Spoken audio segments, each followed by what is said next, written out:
সুনামগঞ্জে সেনাবাহিনী ও border guard Bangladesh বিজিবির সদস্যরা অবৈধভাবে আনা ৪০ লাখ টাকার ভারতীয় পণ্য জব্দ করেছেন।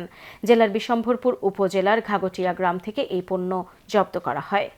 বিজিবি জানায়, গোয়েন্দা তথ্যের ভিত্তিতে রোববার সকালে বিজিবি ও সেনাবাহিনীর সদস্য ঘাগটিয়া গ্রামে অভিযান চালান।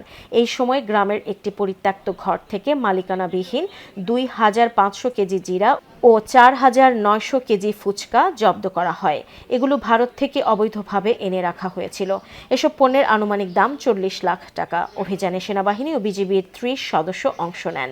সুনামগঞ্জের বিজিবির ২৮ ব্যাটালিয়নের অধিনায়ক লেফটেন্যান্ট কর্নেল এ.কে.এম. জাকারিয়া কাদের বলেন, জব্দ করা ভারতীয় পণ্য জেলা শুল্ক কার্যালয়ে জমা করা হয়েছে।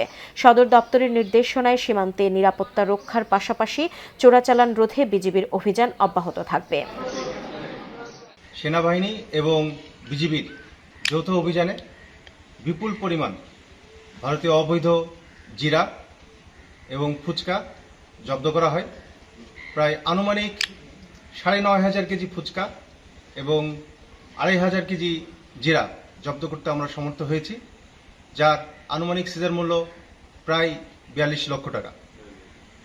তো সীমান্ত সুরক্ষা, অবৈধ অনুপ্রবেশ এবং চোরাচালান প্রতিরোধে সুনামগঞ্জ ব্যাটালিয়ন ২৮ বিজিবির প্রতিটি সদস্য আপ্রাণ প্রচেষ্টা চালিয়ে যাচ্ছে। আমাদের এই ধারা অব্যাহত থাকবে।